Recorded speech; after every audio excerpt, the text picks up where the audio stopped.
melted, and they're breaking temperatures in Alaska. It's crazy. I just wonder if that might bring out some more cryptids out from the woods in Alaska. Well, some of the problems with all of the melting of the ice, I mean, we've got the normal things of, the problems with the existing life up there. All of a sudden, the climate's changing. We've got more species coming up.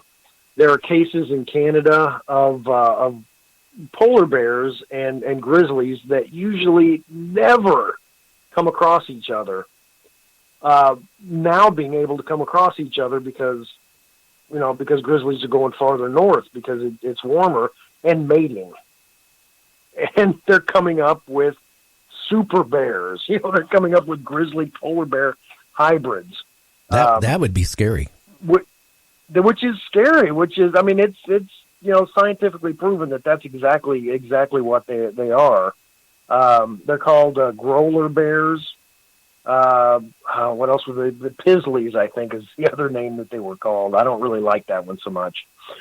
But when it comes to things melting, we've already had a case of ancient anthrax in Russia. Coming back because it was buried, it was frozen, and now it's not frozen anymore. Scary. That scares me more than anything. The permafrost is this melting, not just in Russia, but in Antarctica and all this stuff. Who knows what type of disease it could spread worldwide that could happen, and we have no defense for it. Anything to combat. I know it's scary as heck.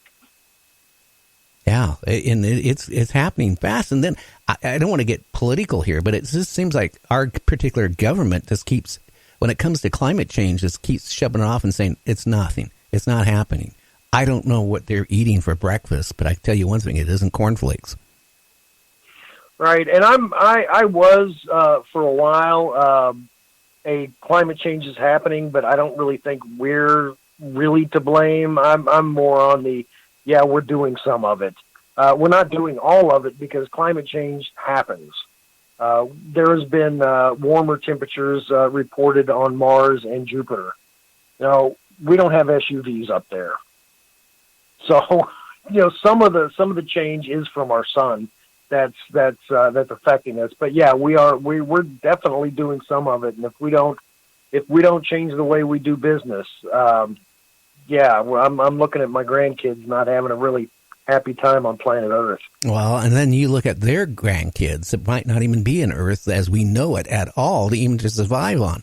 That's the scary part. I mean, it's scary. So I think as this climate change keeps going on, I think we're going to hear more stories of cryptids coming out of the woodwork, because whatever's going on, whatever these animals or creatures are, I think you're going to find them, coming down towards mankind more to survive, looking for food, looking for, whatever. It's scary.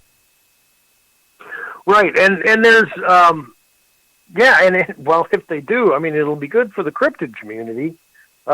Maybe not so much for everybody else. There's when you were talking about, when you said cryptids coming down, there's one that I thought of, I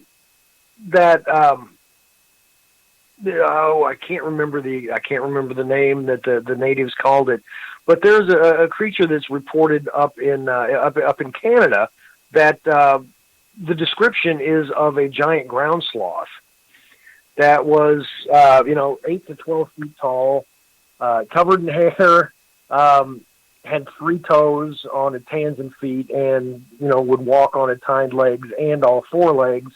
And it would eat bark, and it would also eat animals. And it's the last report that I've read of somebody seeing, and a family saw it in the mid-'80s up in Canada. And a very similar creature was, has been reported down in Brazil. And the giant ground sloth lived from South America all the way up through Canada back in the Pleistocene era. So, maybe that thing's still around, and we might have something marching down. Which, you're closer to it than I am. So let me know if it walks by your window. I will let you know. I mean, I'll tell you one thing. If it does, you'll hear more than that. You never know. That's the whole thing. Like people reporting Mothman all over the country now, and it's not just in certain areas. It's getting talked about everywhere. Again, like we were talking on the beginning of the show with Thunderbird. What is the most scariest? Because our time is running down here. What is the scariest cryptid that you know of? Oh, the scariest, scary. Oh, wow. That's a great question. For me, it would be one of the lake monsters, your Tahoe Tessie or Cadbrosaurus, or that's more of an ocean monster. But again, like you said, they've never really attacked anyone. I might go with Bigfoot, because to me that is one of the.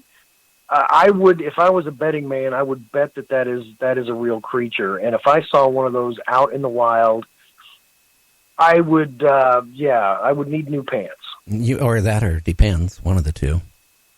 One of the two. I am getting up there in age, I guess. Let's go with depends, because that one, if there is so much evidence, eyewitness reports. Scat, the plaster cast of the feet that are so detailed. The police officers who specialize, police scientists who specialize in footprints said this is from a real animal. It has to be. If they were using that kind of evidence to try somebody for murder, the person would be put away. But when it comes to discussing Bigfoot, all that evidence is irrelevant. But I'm just saying that, because I think, Bigfoot, if any of these things are real, I think especially that one is. Well, from my experience, like I said, I don't know what I ran across, but it definitely wasn't a human, and it wasn't a bear. And the only thing it could be, if it was a hairy man, it ran between 2 and 4 legs. So I kind of rule that out. So I don't know. But again, I was out there with my friend, and we weren't looking for any cryptids. We weren't even thinking about Bigfoot.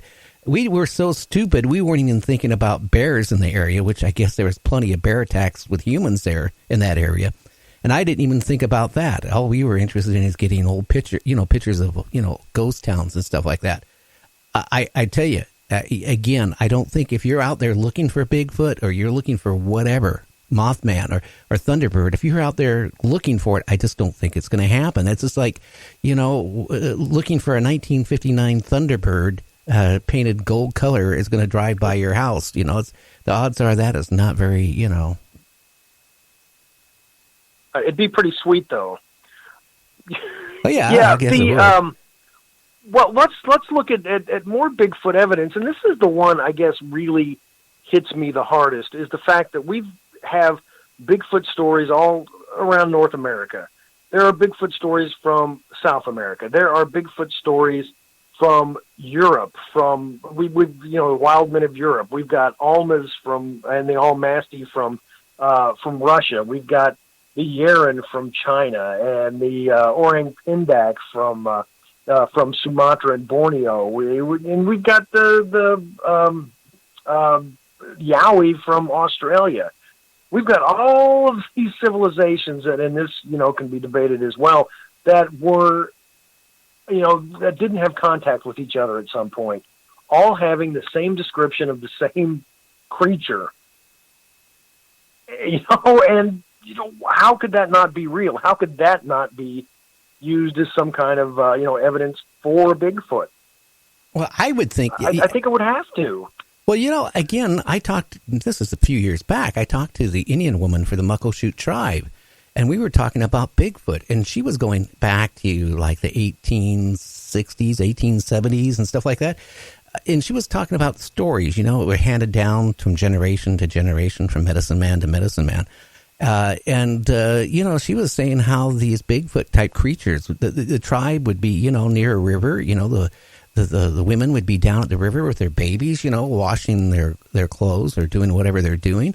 And she said that a bunch of like Bigfoot would run right through and grab the babies or grab a couple of squaws and take off.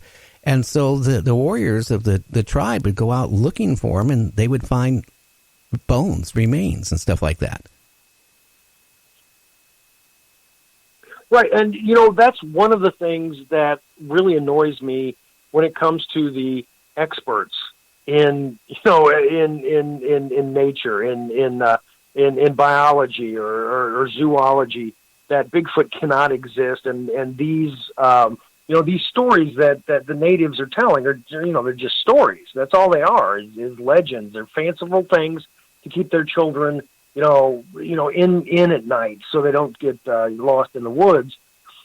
We don't listen to them like they're true, which a lot of legends keep being shown over and over are true. There was one in the late 90s in the Democratic Republic of the Congo that the natives had told people that there is a large ape that walks mostly on 2 feet, and it's really ferocious. It can kill leopards and lions, and it howls at the moon, and it sleeps in a nest like a gorilla.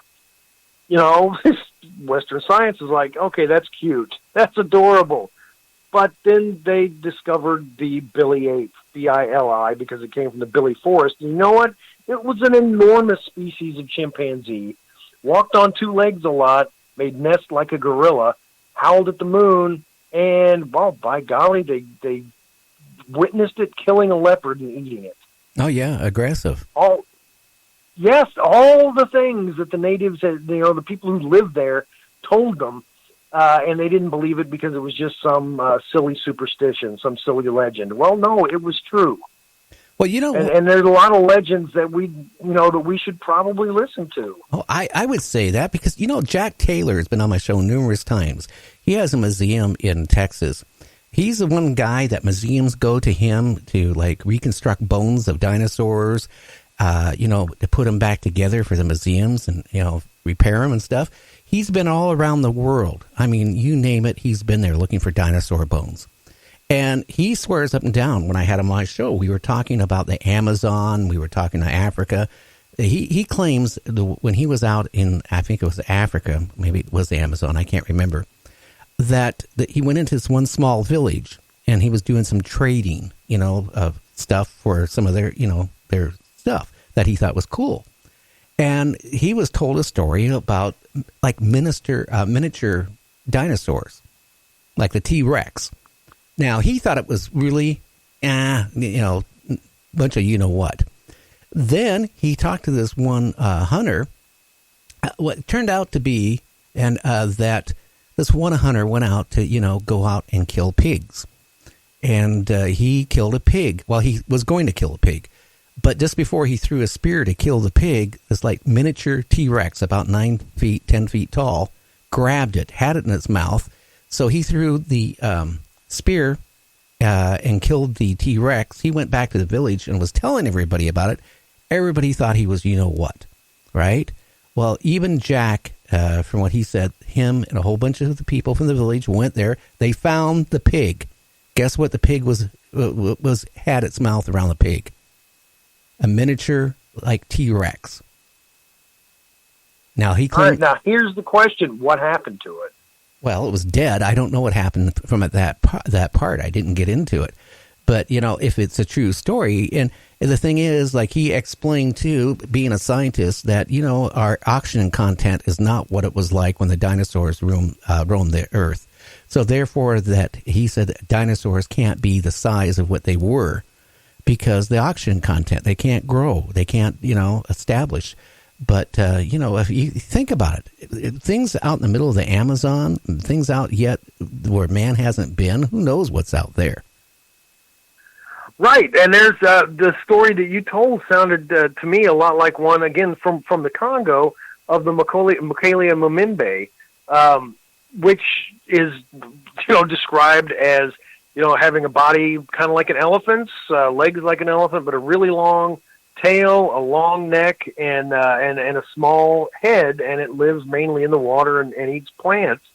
And when scientists went there, they one of them had a book and showed pictures of dinosaurs. And when they got to an apatosaurus, the people were like, yeah, this is it right here. This is the Mokalia Mamimbe, which means like he who dams rivers or something close to that.